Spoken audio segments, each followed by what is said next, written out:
Good morning, beautiful, lovely dreamers.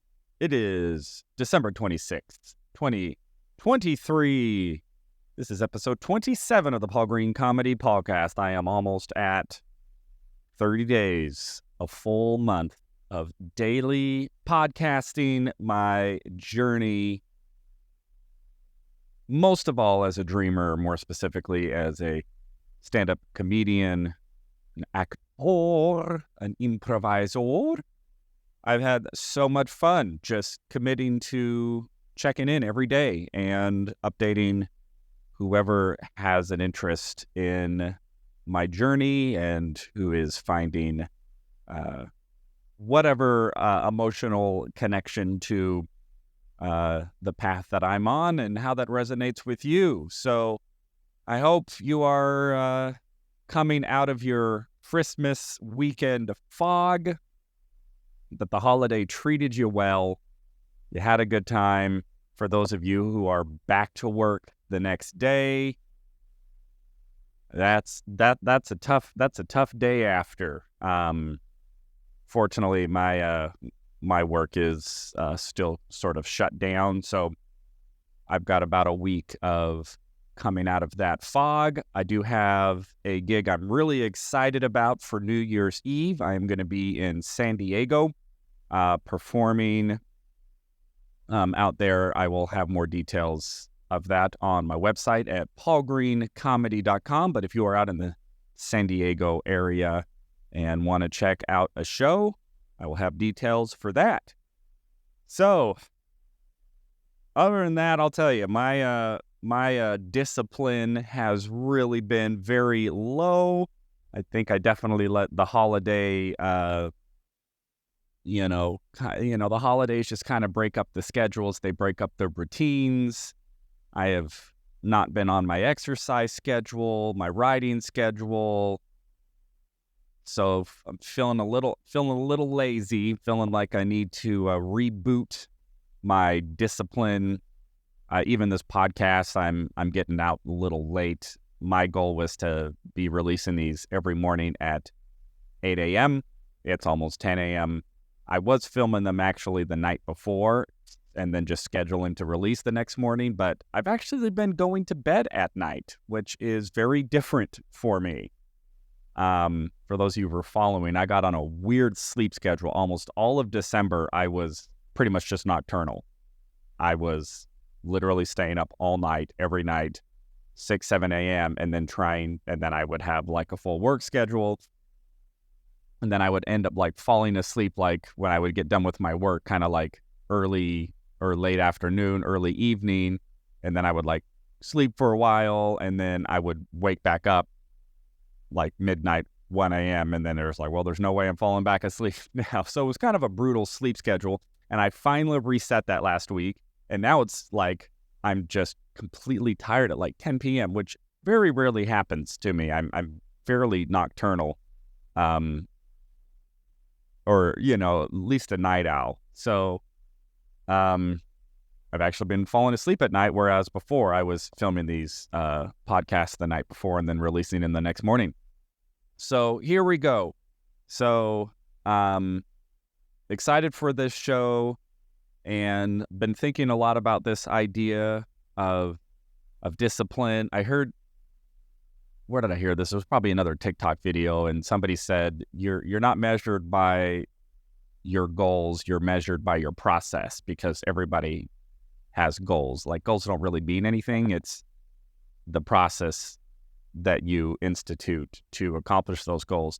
And that actually got me thinking of something else that I've heard quite a bit sort of in the self-help industry, which I pay a lot of attention to, which is this idea that it's not actually the gifted, talented people usually who make it. It's the people who work the hardest or the most consistent. And just because maybe somebody has a natural propensity or, they're kind of gifted as a child with something, if that talent is not fostered by significant process and work and effort and consistency, then there may be someone else who maybe isn't as gifted or as naturally talented, but just puts in the work, and that person will end up surpassing sort of the naturally talented person.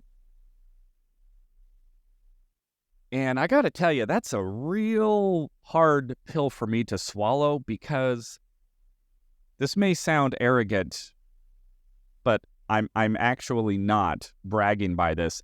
I feel like I was born pretty much talented.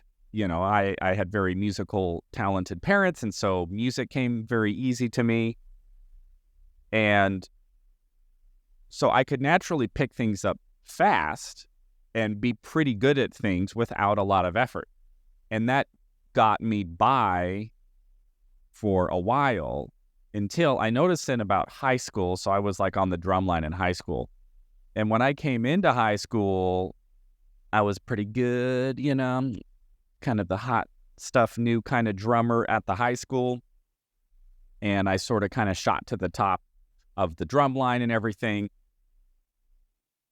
But I sort of stopped like really practicing and like every day and really working on it. And then by like my junior, senior year, there were these other drummers who were less talented, quote unquote, than me, who worked harder. And then by the time I got to my senior year, could like drum me. And so, that's humbling. And I feel that same way with comedy. I've always had a capacity more or less to entertain and make people laugh ever since probably the fourth grade is when I first remember that I started sort of breaking out and entertaining and making jokes for my class and doing skits. And,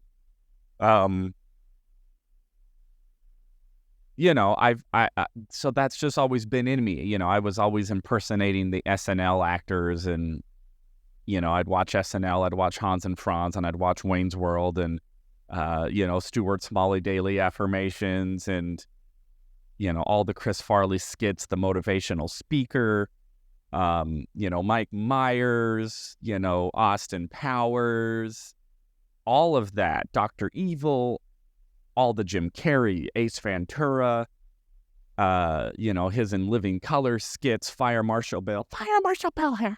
Can't even get close to doing it now. And that was where I lived, was taking those characters and then bringing them to school and reenacting them and impersonating them, and always just trying to find a way to make people laugh.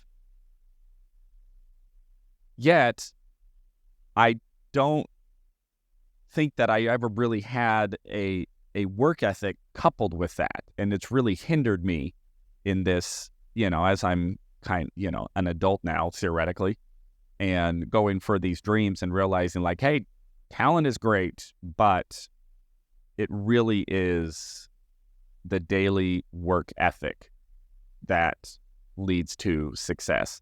Now, if you happen to be talented and also happen to have a work ethic, then all the better, and that's probably the formula for all of the legends that we know. But just for where I'm at in my journey is just having enough humble pie to go, okay, whatever natural gifts, talents, and abilities I have, that's fantastic. I'm going to use those. But until I can really start to develop the work ethic coupled with that to really hone my craft, hone my writing, hone my marketing, the business side of things, all of that, well, I really think it puts a cap or a ceiling on how far I will, or how much I'll be able to accomplish in my dream and my goals. So I'm always putting that in check of just going, how can I be more consistent with the input, with the work that I'm doing? And to not lean on some sort of misguided notion that my natural talent is really means anything. I mean, it means a little bit, but I don't think that actually is the magic ingredient. The magic ingredient is the work. And, and what else could it be? I mean, what else differentiates one person from another person than their capacity to consciously make a choice to, when one other person wants to, go hang out and play video games for hours, and one person decides to write for those 2 hours or whatever, who would you expect to move forward? So it's just not a fun idea. My ego sort of resists that. My ego just wants to believe that, oh, I'm just a magical little fairy unicorn and all things are just going to be bestowed upon me because I want them. And I don't know. I don't think that's how it works. And so I have to constantly check that part of my ego and just go, well, what if I just worked for it and worked for it consistently and more consistently, and always seeking to improve and hone and create and refine and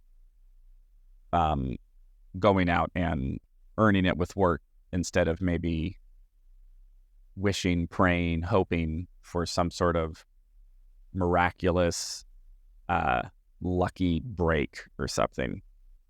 What's that quote? Is it Thomas Jefferson? I don't know. I've heard it quoted so many different times. I don't know where the source of it is, but something like, I believe in luck, and the harder I work, the more lucky I get. Something like that. So I'm not suggesting that there is not a component of luck involved, but